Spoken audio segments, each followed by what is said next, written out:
All right. Welcome back to Lyman Boarts, Legend of Lakes, episode 2. Once again, I'm here with the famous Doc Lyman. How you doing today? I'm doing great. And how are you doing? I'm doing fantastic. It's a beautiful day. No, there's no rain today. Well, We actually have a wonderful lake conditions. Wishing we were not inside here and we're out on the lake right now. I'm not gonna lie to you. actually, I'm glad it wasn't like it was last Thursday night. I don't think people realize that at 7 o'clock, actually 7:15, 7:30, we were hunkered down in a block building as the bad weather swept through Marblehead, Ohio, and the adjacent areas had several tornado touchdowns and hail the size of baseball. Now, we were lucky here, we dodged the bullet. We did dodge a bullet up here. And we were able to get on air at 8 o'clock. We didn't know if we'd have electric or internet. We had both. So we pulled off the first broadcast.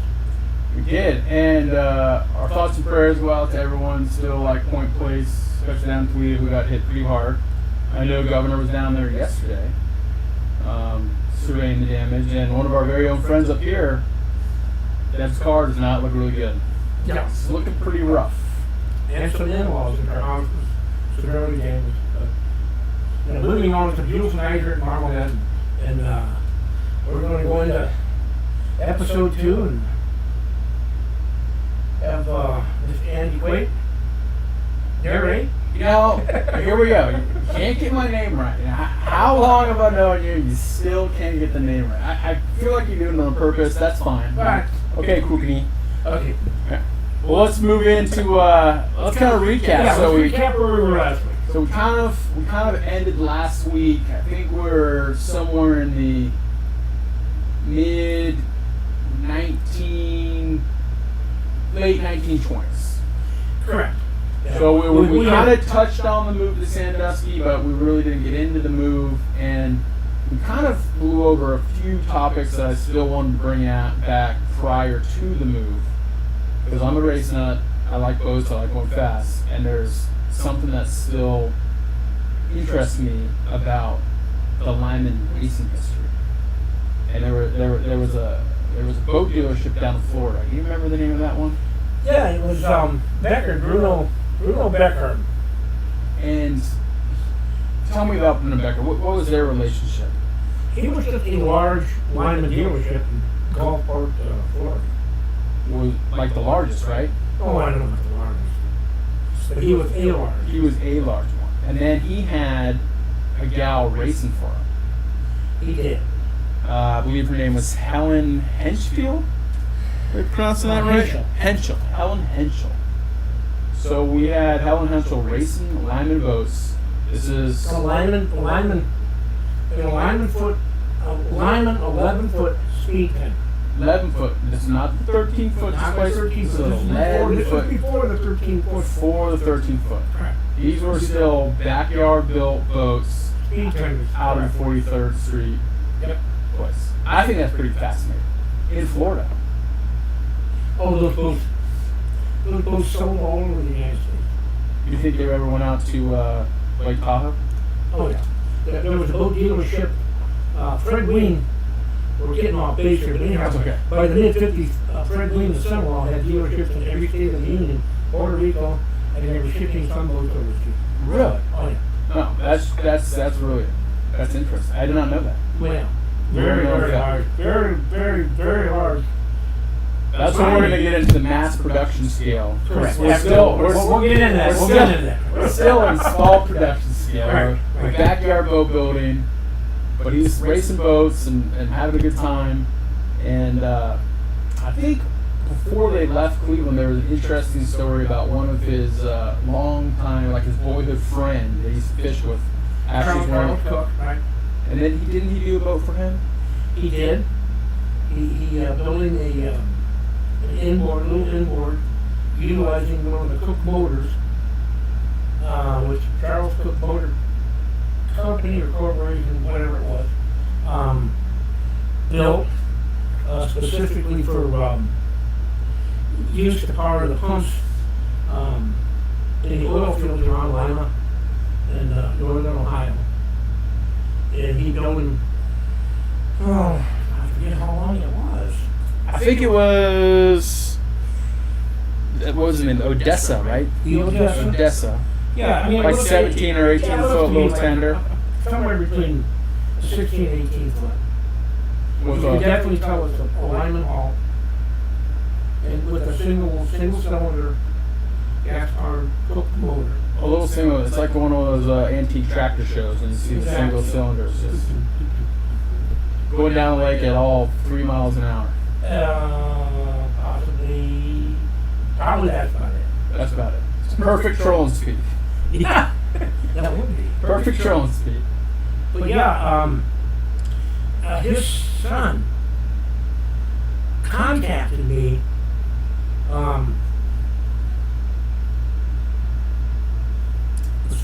And sent me these pictures, which were very interesting. And one of the best one was on the back of one of the pictures, and it's on page 23 in the book. And the quote is, "The Odessa was one of the first boats built by Mr. Lyman in the backyard shed in Cleveland, Ohio. Clinker built, copper riveted, side planked, one cylinder cooked engine." Well, I think last weekend we went through the scenario where I finally figured out that they had, or they were building boats in a shed roof, and that the house stretched, between the alley and the street. And this confirmed what I was, believed to be true, and very interesting. Just how many little custom boats that he built, and Oh, you did also say something that kind of piqued my interest. Was it was copper. You used a copper nail. well, sure, but we're coming into copper now. We're Coming moving away from galvanized. Oh yeah, things are improving. Well, I just find it interesting. So, if one of the first boats he built out of the backyard shop had a copper nail in it, then they may have been leaving copper prior to the 40th Street. Yeah, most of those boats, when you get past 1915, 1916, you're going to start incorporating brass, copper. We're getting away from galvanized. And then a future show, we're going to do a whole thing on the hierarchy of metals. And Well, we no, can- that ought to be and we can talk about why copper is superior or brass is superior. White bronze is superior. Or white bronze is superior. Right. Yeah. Not so much aluminum. Yeah, aluminum. No. That's for a future date, and I'm actually excited to kind of go down that one too. I think fasteners is a very important thing for not only Lyman boats but all wood boats. Correct. Yeah, and Fasteners holds it all together. Yeah, and all the major boat builders of the day were using Silverton round fasteners. I mean, that's Became industry standard. On the mount. state of the art. Yeah, there they are. So I want to bring that up because I think it was pretty interesting about the backyard boat building, and I picture Bill out there leaving his livery business on the waterfront and just kind of having a little wild time, racing boats around and doing his thing before. Well, it was probably perfect timing. Because, right now they're building nice outboards. Evan movers are coming in, and he's right there to take advantage of the outboard motors. And he's on the leading edge of this. Cutting edge. Leading, cutting edge, call it what you want. But he was definitely leading the way with outboard powered boats. So this is the outboard start. So we're kind of moving into that mid 1920 era, right? Well, yeah, that we got to make the move to Sandusky, and we started to talk about that last. So the move to Sandusky was 1928, Correct. and then that kind of is like most people think about Lyman boats as very synonymous with Sandusky, right? Absolutely. I had no idea until I really started delving into this that Lyman started in Cleveland and had no idea that it was one of the oldest boat builders in America. Oh, I did not know that either. Yeah, and we can go down that road later about the marketing between Chris Craft and Lyman. Back in the 50s and 60s, it was very intense, and Chris Craft desperately wanted to get into the smaller inboard market that Lyman had already gobbled up the market share. Correct. Well, to a point. I mean, there'll never be another boat builder as big as Chris Craft.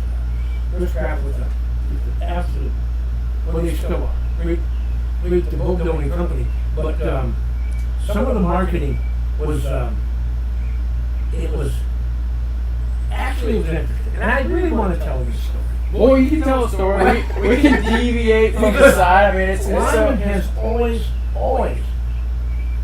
advertised that they started building boats in 1875.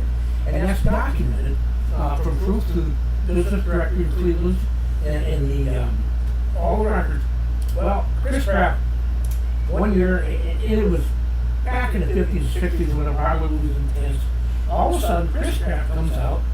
And Chris Craft started to build boats in 1874, a year before Lyman. And I'm going, You know, I know a little bit about Chris Craft. I've done some reading.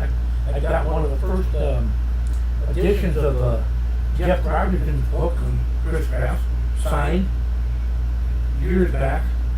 And you know, I know for a fact that Chris Smith was born at least a decade after Bill Lyman. So I did some research, and I can't remember exactly the date that Chris Smith was born. But anyhow, in 1874, he was somewhere between 12 and 15 years old. Well, maybe he built a little balsa wood boat for the puddle and called it the very first one. Just happened to be in a round table discussion in Clayton, New York one year with a couple of Chris Craft experts, and the topic came up. And, well, you know, Chris Craft started building boats a year before Lyman. I go, oh, really? And I said, well, how old was Chris Smith?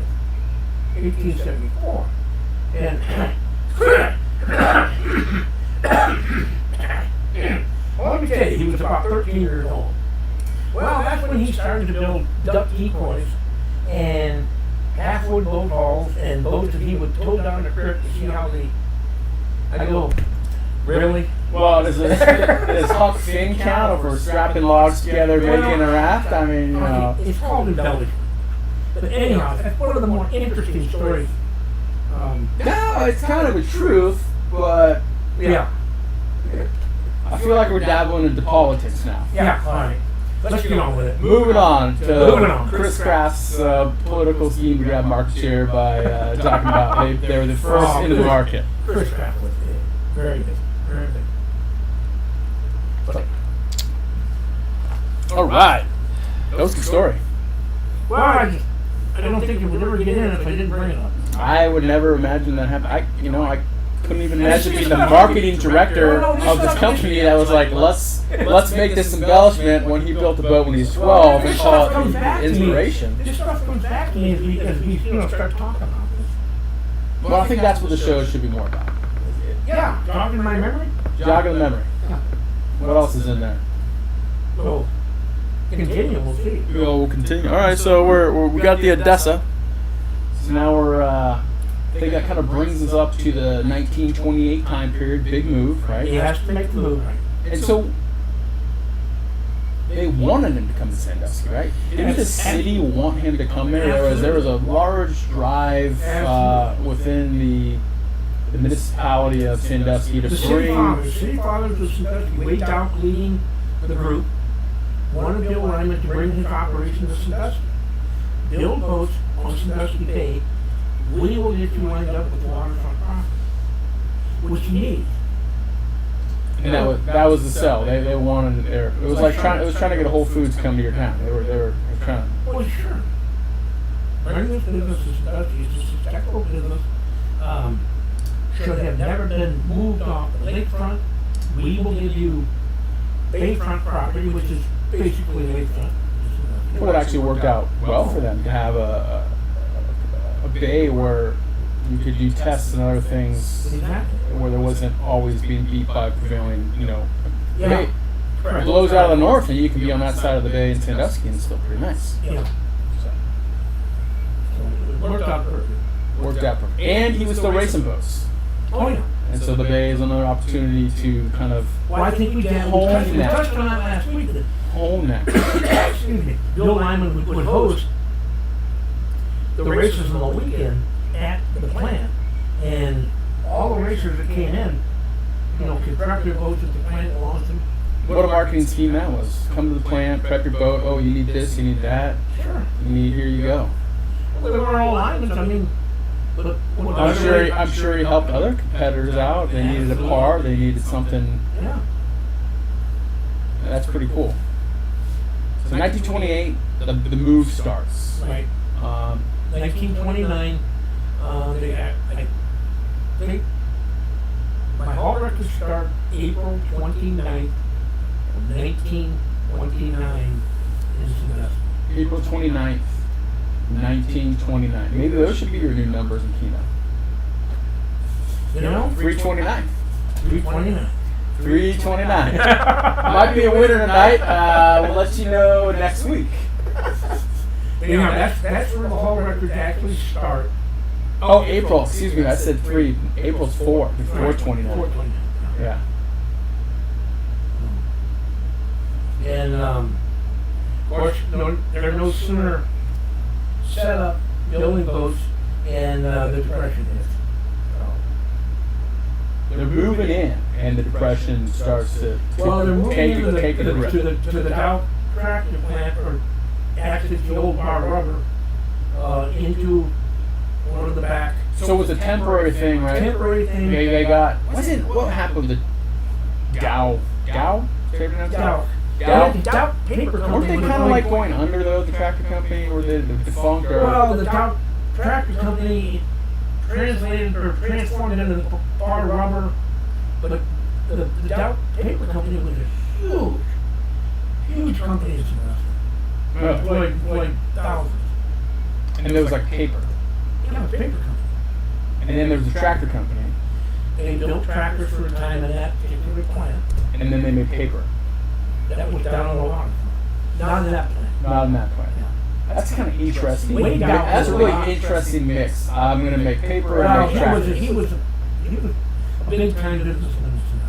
Big time business. Yeah, we could probably do a whole story on this. On his involvement in Sandusky. Oh yeah. Interesting. Yeah, he was huge. And like I said, he led the charge over to Cleveland to bring Bill Lyman. Because he knew what a boom it'd be to Sandusky. To have them over there. Sure. And then the Bar Rubber Factory was another company, or was that also part of one of his? That I'm not sure, but regardless, they were in the back building, and Bill owned the 5 acres adjacent, and was starting to break ground when the Depression hit, and that kind of put the skins on everything, and they never got the new Lyman Boarts plant started, built, and done until 1937. So 37, so they moved in 28, 37, so we're 9 years. almost 9 years. 9 years before they ever got into the new plant. because the Depression hit and slowed everything down. Right. And then but the Depression in a weird way, when I'm reading some of the history on this, was also, it was hard times, but it was also like a blessing to them because it allowed them to do particular things that I think set him up for future market, if you will. I don't know about that. No? No, I'm thinking he was there. The Depression hit. the outboards are just not going to sell to the average working guy like they were. So we started moving away from a smaller boat, Yeah, he's got to take an outboard. He's got to get into a custom market. So we got into a which he custom did. market. And he built several boats for way down. I mean, he was going to have money. A lot of the other city fathers, he built some cruisers. I think some of Wade Dowd's boats are up in Scranton, Pennsylvania. At Dunder and Mifflin. Could be. Could be. But I know he built a sailboat or two. He built him the Seagull. That was his boat. That was his boat. Oh, have we got to the Seagull yet? I've kind of lost track of where we were on this book. You might have to bring me back. The Seagull's a little further down the line. Depression, and he was building custom cruisers, not necessarily flat string. He would build cargo boats, anything past. What was it, 33, 35? And the Seagull was 39.6, a 40-foot boat. He built that for way out. Single engine, 40-foot cruiser, and I think Cal had that for, I don't know, 1 or 2 years, and he didn't like it. He was a sailor and hard to begin with, and Bill Lyman bought the boat back off of him. And he kept that boat, I think, until he died. And he took that boat all over the Great Lakes. Oh, yeah. With his wife and, probably 2-3 man crew. Yeah, so that boat is no stranger to all the waters. Oh, Great Lakes. Yeah. And then someone else bought it and cruised around to the Great Lakes, I think, right? And then actually took it down Intercoastal Waterway, Florida. Correct. And then it came back and back to Clayton, and then I think it was donated at the end to the museum. And now it's still sailing today. Well, no, it's static. It's static. When was the last time that boat sailed? I remember Ryan and I and Greg Group on that boat at one of the race boat regattas. And it had been one of the later years before Ryan graduated and left the academy. And I remember, well, I can't remember that captain who allowed to drive it. And we took us out to the middle of the race course, and then we, I don't know if we dropped anchor, just sat there and watched the race going on. Really boat. Not one you really want to own. 40-foot single screw. We were in a sport craft. Make me go. No bow thruster. Heavy. Yeah. Yeah, you had to know how to drive that thing. And there were just several cruisers that he built during the Depression. And basically he wanted to keep the skilled workforce that he had, which was basically German at that time, from the old country. And he went. Well, that's interesting. I don't think you ever mentioned that in your book, that the skilled workforce was mostly from the old country. Before we get into World War II, it was predominantly, these boats were one-off. I mean, they were wasn't a production line scenario. These boats were built, a crew would take one haul way up the keel and build a boat. And it wasn't until after World War II to where he took the skilled German workforce. They built all the patterns, jigs and fixtures that the semi-skilled workforce would be able to take. The Irish? Don't start. They're mostly That's the only reason, because Danny Dobbins is so I had to get my Irish joke in. Anyhow, they developed these jigs where a semi-skilled workforce could produce a part after part after part after part, and it would fit perfectly. And then they could mass produce these outboards after the war. But that's... Or we're getting ahead of ourselves. Yeah, we're getting ahead of ourselves. So there was a couple things that happened in Sandusky. I know we talked about he expanded his, right, you had like the 15-foot deluxe, 17-foot deluxe. He started making the 23s, the custom 23s, Correct. which basically you could just get the hull, and then you can build however you wanted it laid out inside. It was like having a kitchen. They built the kitchen in the boat that was there. So however you wanted it, used in those. And he also did some fisheries boats for Portland Fisheries. Ways? Yeah, he was, and those were Carvel Construction, right? They Correct. Yeah. and so those were commercial vessels he was keeping operated. And anything to keep the workforce going. But I've got just an absolute detailed print of one of the fish boats. yeah. Yeah. So how long do you think it took him from start to finish on a tender like that? I couldn't even venture the gas. Well, man hours. I mean, it's got to be over a month, right? I was.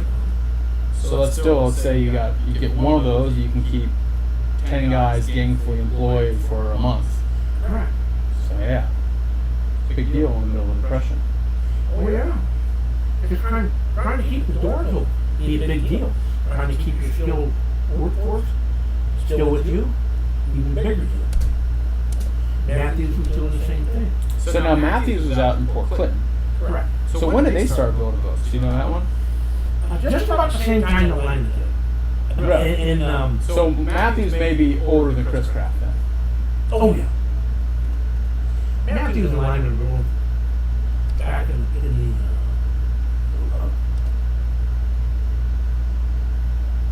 the last quarter of the 1800s. Right. So that's funny because I didn't really know about Matthews boats until I started reading. Bascom is where Matthews. Bascom.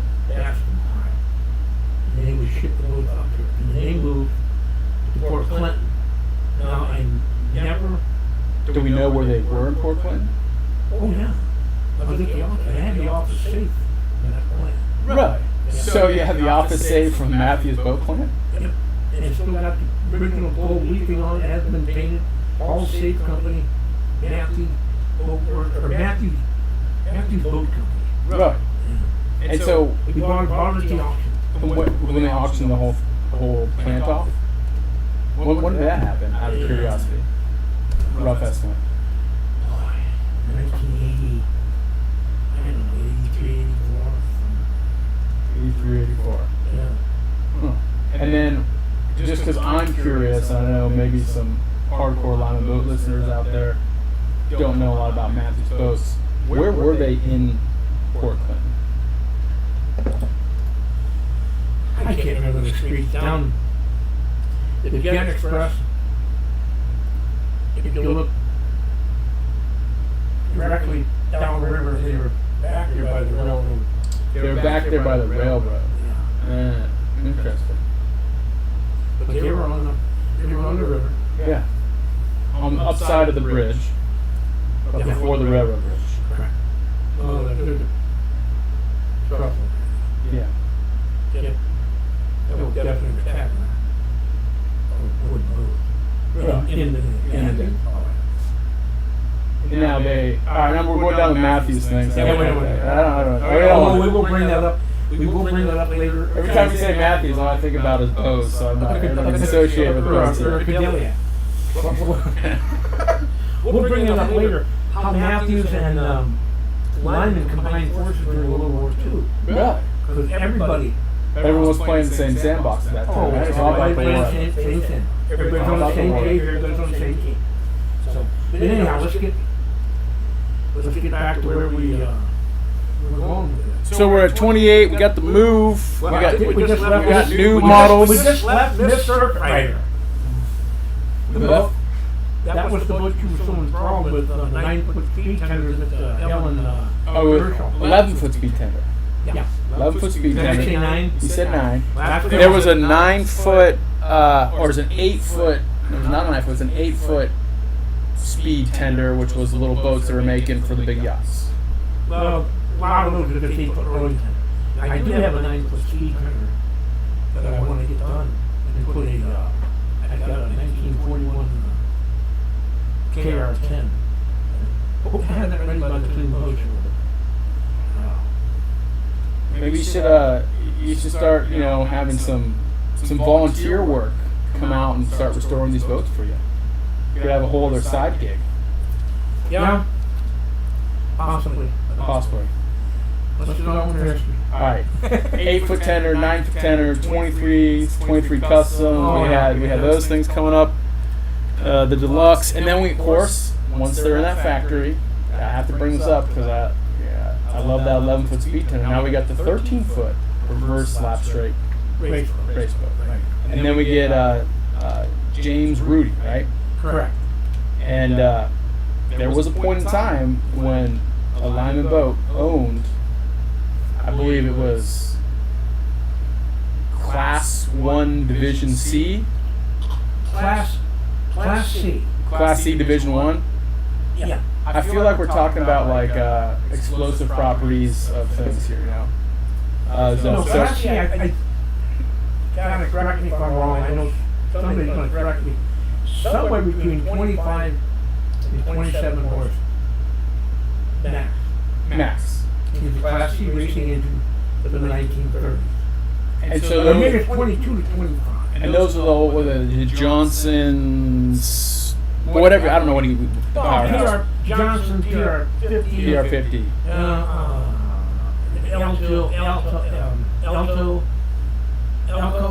Alto. Evan Rose, Speedy Twin, Downey. And so it came across the wire, like straight Western Union Telegraph, right? That he broke the record. And mark me if I'm wrong, I was right around. I'm looking at 45, 46 miles an hour. I think it was just inside of 45 miles an hour. That's A incredible. 13-foot boat with a motor that's only cranking out 22 to 25 horse. That's moving. I would say. That's moving pretty good.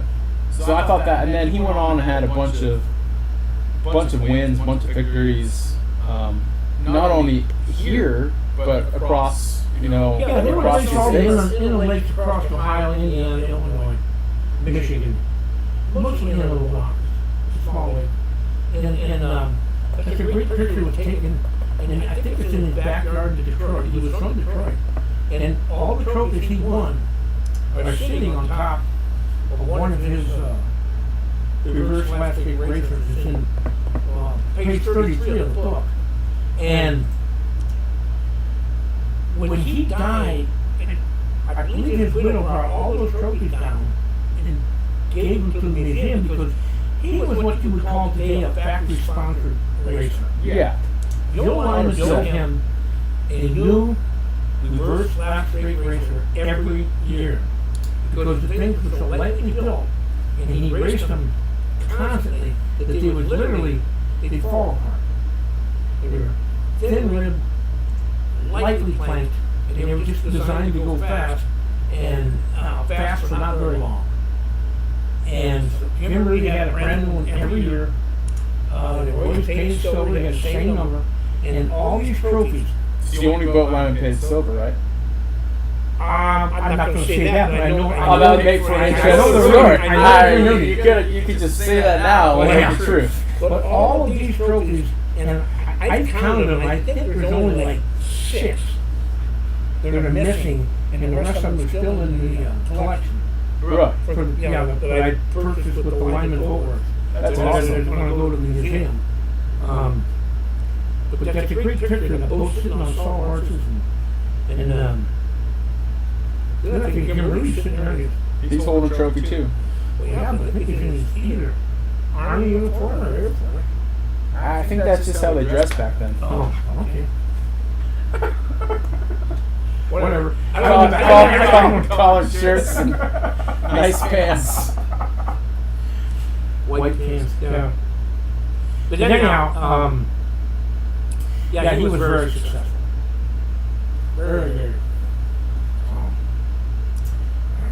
I think that was an awesome story. Jim Rudy, really cool. I think that's kind of racing boat history, wood boat history. I dig it. I like it. It's good stuff. All right, we got Jim Rudy. I think one of the things, I kind of tone this down. There's another really important person around here that was really good friends with Bill, and I think kind of a local history thing, and that's William Market. No. Bill Miller. Bill Miller. It was William Miller.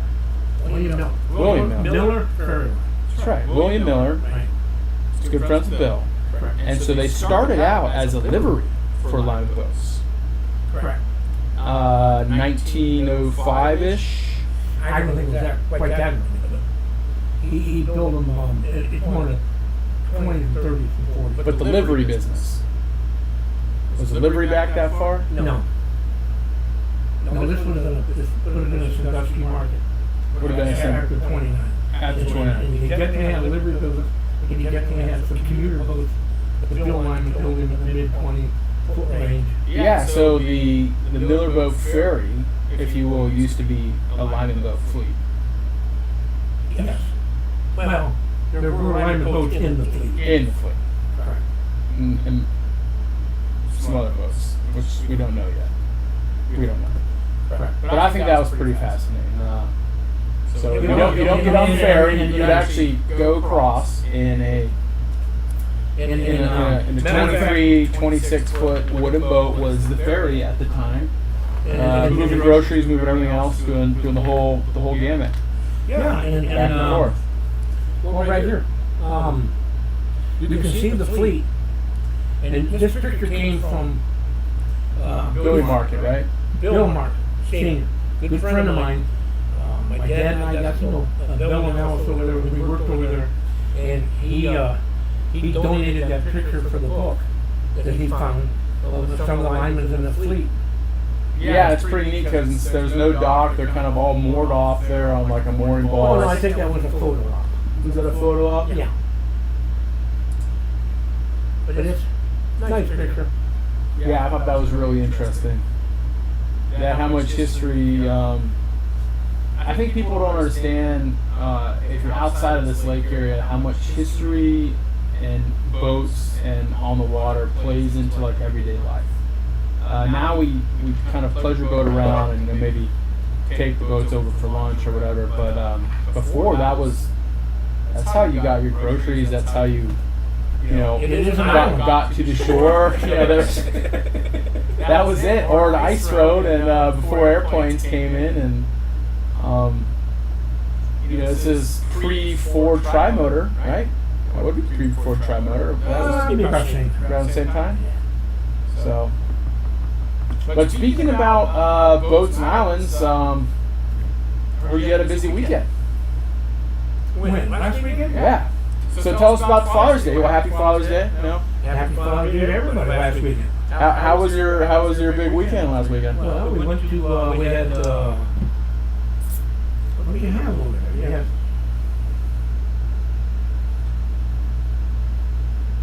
We have three linemen at Kelly's Saturday, and 3 linemen over at Foot Day Sunday. Pat Peak is 30, and Danny Dobbs is 26, Mike 26. And all 3 of those boats, by the way, are going to be over at Marblehead Estates this coming Saturday. I gotta get this printed.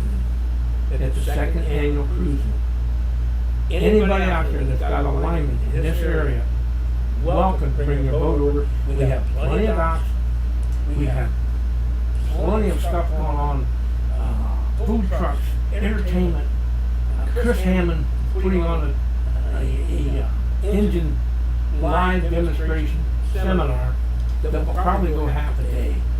The way he talks, and it'll be a great day for linemen. Now, what if you don't have a lineman? Can you come over and check your boats out? Come over. Anybody and everybody. Come take a look at the linemen, see what it's all about. Ask questions. Shore Road. It's all over the Facebook. Now, are you going to do the same thing like the other year where everyone has a little tag so you can see the model year and? No. No. Talk to the owner. Got to talk to the owner. Yep. They'll be all up and down the docks. I had to get that word in before I forgot it. Well, Richard wants a shot of Seagrams. Well, tell Richard to come over after the show.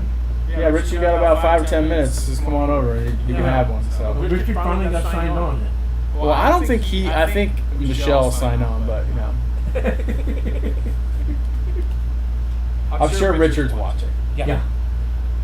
That's the only question you have. No, dude, where's my car? But that's another reference to a movie you probably haven't seen. So we'll just leave that. Okay. For everyone out there listening, we're gonna make Croc he needs to watch movie list. 1990s to early 2000s. I think that will bring you into speed. Sound of Music. All right, we know you know that one pretty good. No, I never saw that. You never saw The Sound of Music? No. Are you serious? I saw The Sound of Music. I could do that. I'm not a geek. It's kind of like movies you're supposed to watch. You ever watch Mary Poppins? No. You didn't watch Mary Poppins? Terminator? Ooh. Oh. Full Metal Jacket? Oh, yeah. Apocalypse Now? Oh, yeah. Hurt Locker? Yes, come on.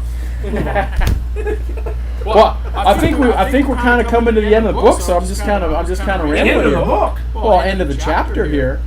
I thought we just got started. You want to keep going? I'm showing us going into chapter 3 pretty. 2 turns of that page. Is there anything else in chapter 2 that you'd like to?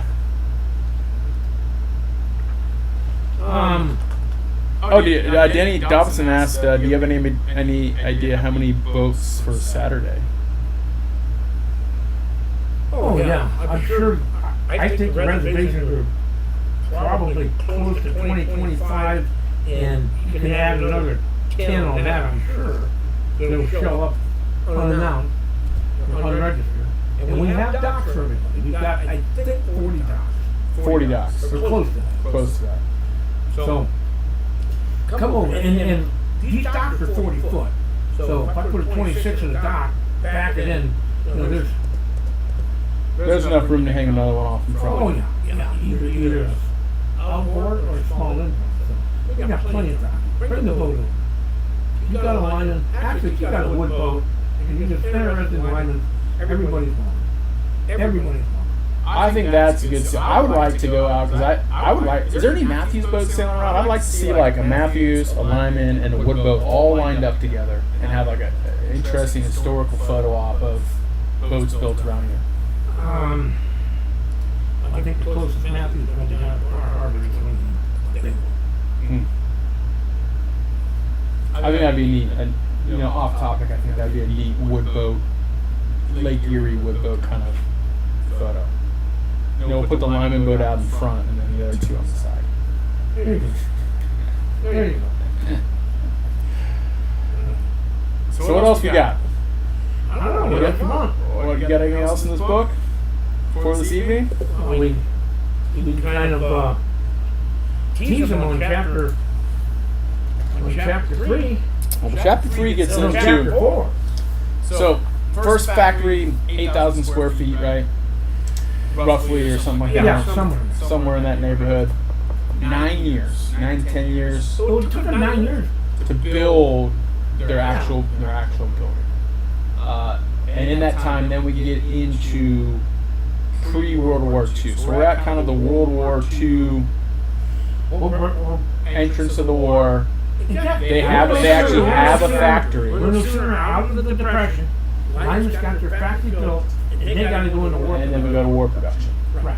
which inevitably helps them out immensely moving forward because there was a skill set there producing mass numbers of things that Correct. was learned. And the biggest thing that comes out of that is they were forced to use marine fir plywood in the construction of the World War II boats they were contracted to do, which would be the greatest asset he ever got from the war effort. was the plywood. Was plywood, because it was conducive to lap straight construction.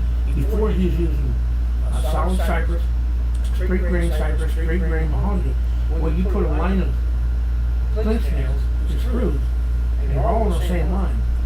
And there's nothing but weak in that That whole line. whole line is solid lumber. Now with plywood, you've got anywhere from 5 to 7 plies, depending on thickness of the plywood, and the plies are crisscross, and So grains are going in multiple directions, allowing for strength. correct. And what that would do is put that clinch nail in there. It's not going to, the plywood's not going to crack along that line because you've got every other ply is going the other way. So it's great, absolutely great for that straight construction, in which he realized right off the bat. And so, I'm assuming it was cheaper. well, I don't know. I feel like a sheet of plywood is cheaper than getting planks of mahogany. Right. You know, who knows back then? I mean, mahogany maybe, but cypress is native to this continent, so that could be shipped in from the south.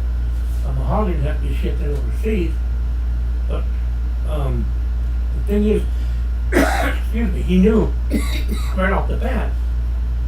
So he built a couple of outboards at the start of the war. It sunk them out of the dock. See if the plywood was as good as the government If said. it would swell. Hmm? Yeah, I remember that. Yeah. Reading it. He sunk two of them out there, let them sit for a few days, and then No, months. months, plywood Months. stayed perfect. See, that's some good. I wish I had some of that plywood on the floor of my camper, not this cheap particle board that, you know. Yeah. But Yeah, I wish I could still get the Simpson ring for a can. But that's one of the great things came out of the war effort. That and the mass production techniques. mass production needs and plywood. Correct. Kind of teasing. Well, and then we have wartime construction, right? Do you want to start down the path, or you want to save that for next episode? World War II. Yeah, we're just teasing. Just teasing. World War II, that made some pretty interesting things for the war effort. It is. It is. It is. And I mean, troops might have crossed with Lyman boats, whether it be under a bridge or all kinds of neat things. well, that was their first contract was for nothing more than a 13-foot flat bottom skiff with perpendicular transom. I forget exactly how wide they were, but they were very simplistic built. And the reason for the perpendicular transom is they would back two of them together, and they were rigged with a hitch pin hardware scenario where you drop two pins down, and the two 13-footers turned into a 26-foot pontoon. And you would lay those Pontoons out. pontoons out and lay the bridge deck over, and they were portable bridges for the troops across in Europe. Interesting. That was their first contract. And then we'll go on down through the rest of it. We can't let all the secrets out. No. Can't let all the secrets out, of course. Yeah, I feel like they might need some of those portable bridge crossings back in Europe right now to help move troops across a waterway that is a bridge that's no longer there. So interesting. All right, what else you got? Any more shout outs? You got anything more to dare I say? Oh, to announce? Yeah, you got any more announcements? No, just we're gonna try and get this broadcast off next Thursday night. Andy's gotta leave, he's active duty. He's gotta get his tail back to headquarters. Actually, I'm going to a wedding tomorrow, so that's why I won't be here. And then the following week, yeah, I'll be someplace else. Yeah.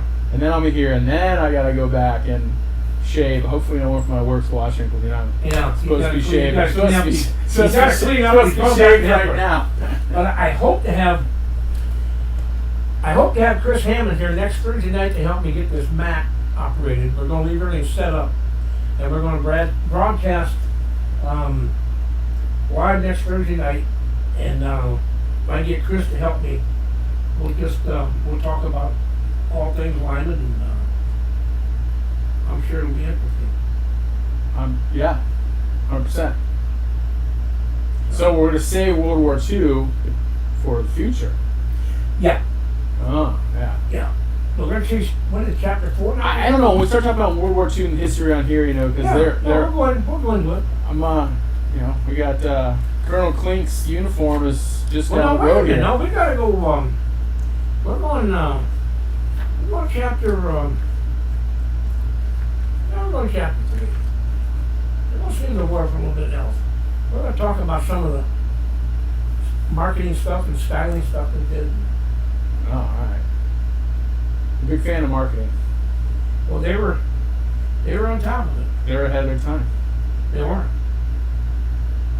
So, but anyhow, I don't know. Is it time? Are we? Ending. Are we at the end of our broadcast here? I think we're coming to the end unless anyone has any questions besides Barb's question. We're not going to answer that one on air. Barb? Yeah. Not having Richard drink Seagrams. He asked another question. So we're going to keep that one. Adjust the microphones. That's another. We've had that same problem. We gotta work on that. We gotta figure out the microphone thing. But maybe you and Chris can figure out the microphone thing next week. well, I don't know. I can tell you're not getting in here. I don't know if they're too close together or they reverb or people can't hear. We gotta figure out the microphone thing. Well, is it reverb or not loud enough? Somebody's on record here. Come back. Yeah. We'll have to do another test run with microphones. We're still working through the whole technicalities of running a podcast show. Right. So bear with us. We actually changed arrangements here. We did. We kind of moved the camera around. So, now I can put stuff on my back and sport logos for competing industries. Yep. Marketing 101. Marketing 101. Anyhow, on a final note, anybody and everybody is welcome to come out. Marblehead Estates is coming Saturday for the second annual Lyman Cruise In. Would love to have everybody out. I'll be there all day, preaching the gospel of Lyman, as will Chris Hammond with his seminar. Pat Dietrich will be there. Ken Kreuzfeld will be there.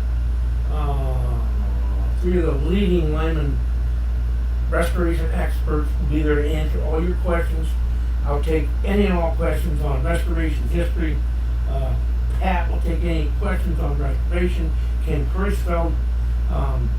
We've just got a plethora of experts and interesting people coming out Saturday. A cornucopia of people. As it were. So. Well, all right. You want to sign off? Appreciate everyone for listening. Tune in next week. Next Thursday night for 8 o'clock. Come hell or high water, we're going to try and get something off. And then the following week, Andy will be back to narrate. So. Potentially, I might be narrating from the sunny shores of Breezy Lake in Minnesota, but we'll work on it. Yeah. We'll work on it. But anyhow, thanks everybody for coming out tonight. Thanks, guys.